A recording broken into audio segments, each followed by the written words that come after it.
I was one of the first journalists to talk to you about Pandora, which now has become a worldwide brand. Even the new Toyota has it built into it, which is really remarkable. But today we're going to see a new kind of radio station, one where you can discover much newer kinds of music, and it's called Earbits. We're going to learn more about it right now.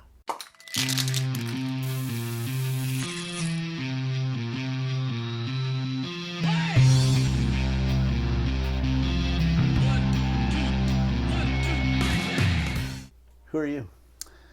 Joey Flores, CEO of Earbits.com. We're a Y Combinator-backed internet radio platform designed for marketing music specifically. So instead of having ads for Toyotas or McDonald's, we are focused on marketing concerts, new releases, new artists, basically building a platform that labels, bands, venues, promoters can use to leverage radio to market the music industry.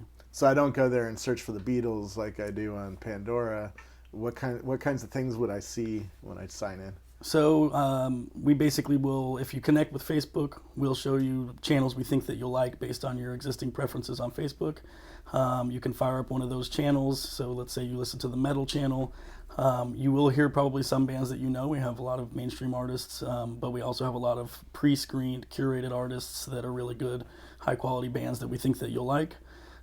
So it's not going to be the same mixture of top 40 that you would hear on Pandora, but it's all going to be very high quality stuff that a human has listened to and made sure is good enough to be on the radio. Oh, very cool. I love listening to newer kinds of music because you can often go and see them in a small bar or something like that. You don't have to go to a stadium, right, and buy and totally win tickets to the front row for right. U2 or something like that. And it's a lot more fun to go and see bands when they're starting to come up. It's sort of like a Y Combinator startup who's trying to get noticed, right? Totally. Do you sell tickets as well? We do. So we have a partnership right now with a website called Bandsintown. So we use their API. So if you're listening to a band that's going to be within 50 miles of you anytime soon, we'll actually slide out an ad that says "Come see us at the Fillmore" or whatever. And then we also show the rest of their calendar date. But if it's local to you, we'll actually make it a point to put it above the fold and market it to you. Yeah. My new car, I have a 2010 Toyota Prius that has Bluetooth audio in it, so I can just sit my iPhone down and start playing music. Do you have a good iPhone app coming out? Or we have an iPhone app. I wouldn't go so far as to say good yet. It's okay. It just plays music, but one of the biggest complaints, it doesn't multitask. We really just built it to get something out in the market, and then the guy who was developing it but came on full time but started focusing on our web products. So we have apps. People definitely use them. My mom plugs hers into the Bluetooth all the time, but we definitely want to fix them and make them much better soon. Yeah. Tell me about the business model of music, because I know Pandora is paying for each song a royalty. Are you doing the same thing? Are the new artists more interested in promotion and their terms of service is a little bit better, or is it the same deal? Right. So we do pay some royalties, ASCAP, BMI, and CSAC, which is publishing and licensing. So if somebody else wrote the song, the band can still play it. It's also a more complicated area, so we pay those just so that we can get that music out there and not have to worry about any complications. But the band, basically when they sign a licensing agreement with us, it's more like a MySpace. Like, you can use our music, you don't have to pay us because it's a promotional tool designed for them. We're not selling ads, we're not profiting from it in other ways. And in the long run, the bands, the labels, people like that, they'll basically buy airtime packages for specific marketing purposes. So our revenue model is really to treat them like our advertisers and deliver the content the way that they want to, do things with it that benefit them in other ways, and for that they're willing to give us a little bit of flexibility on the royalties. Yeah. I played with an app called Auditorium, which does independent music. Are you looking at doing something like that for the iPad? Right now our website is compatible with the iPad, so you can go to the site and use it there. We'll definitely be coming out with more apps and stuff like that soon. I haven't had a chance to check it out, the Auditorium one, but I've heard about it. Yeah, it's pretty cool. What are the challenges for you in building a music business? Because I've heard it's a pretty tough way to make money. Yeah. The challenge for us is that we didn't, so basically the models that people are using now is using an existing database of music and paying the government's compulsory licenses, which means you immediately have a catalog of millions of tracks, but it's very expensive to use, and it's hard to monetize, and you can only use it in certain ways. On the flip side, there's other models where you use it and you don't pay anybody, and you maybe claim DMCA or something like that, and there's just legal hassles that come with that.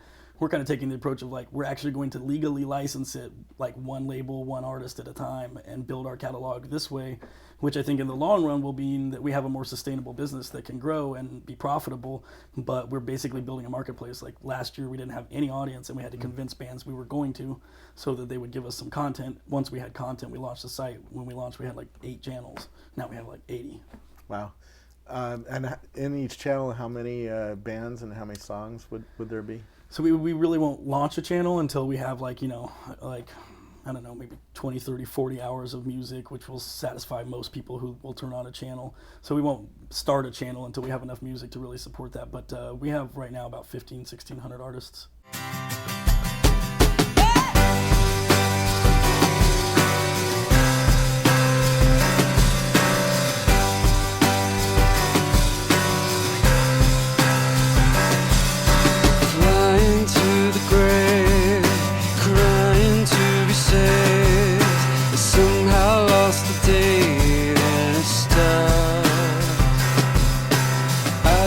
Out of place, my mind's in outer space. Love was just the phase, then it died. Gravity, I want you to be here. Gravity, I want you to be here.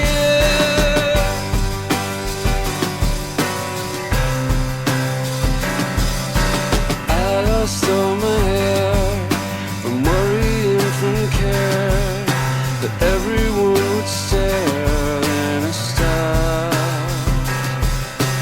Love is everywhere, but no one seems aware. What have you learned by doing Earbits? Well, a lot. When we started out, we were kind of like, okay, let's just raise money. We were like did a lot of the very common like young entrepreneur like just assume we were going to go raise money and that like we could do that with an idea. We didn't have a technology co-founder yet. Like we were just very naive about a lot of things, and like now it's like looking back, just like thinking about how long we estimated it would take to do things is just hilarious to us now. Like we pretty much make fun of ourselves over it. Are you going to have a story like Airbnb where it takes a while for the business to start kicking, and then when it does, it's because you use the word marketplace that keyed me in. It's like marketplaces take a long time for it to seem to happen, right? Yeah, yes, I hope so. I mean, I think like literally we started with artists mailing us boxes of CDs because like I said, we didn't have a technology founder, so like we would take CDs, rip them, and like we were literally started. It was very much like Airbnb did, went to people's houses and took photos of their house to help them get up on the site.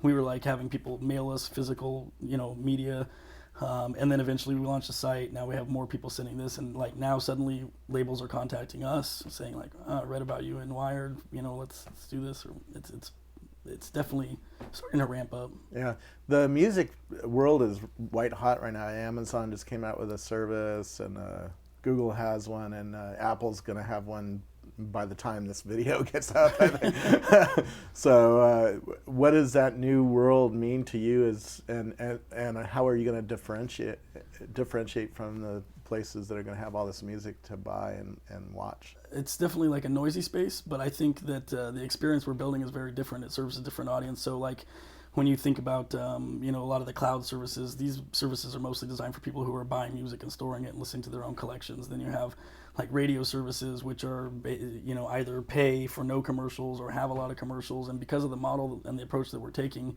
we're going to be able to provide a very visually appealing, stimulating radio experience that offers more and puts you in touch with the artists that we play. So it's a more intimate platform, I think, because like right now, if you register as a user on our metal channel, you're entered to win tickets to this Metal Mayhem Festival that's put on by Rockstar. I mean, we're doing interesting things that are about the music. And I think people are going to really say, like, why would I listen to this with irrelevant ads when I can get stuff that's like actually about the bands I'm listening to? And then, while I think the cloud services are awesome, I think it's just, there's two different audiences. People say like, what are you going to do when Spotify comes? The type of people that will build a playlist on Spotify are very different from the type of people who just want to turn on our metal channel and listen. Very cool. How are you guys funded? We raised some friends and family money last year, went into Y Combinator, and then since then have raised a bit of money coming out of Demo Day. Very cool. And what was that experience like going through Y Combinator? It was crazy, like very intense. There's a lot of it's not really, there's not like a direct competition, but basically, you know, when all the investors are going to see like 43 companies pitching on demo day, if you want any attention at all, you have to stand out.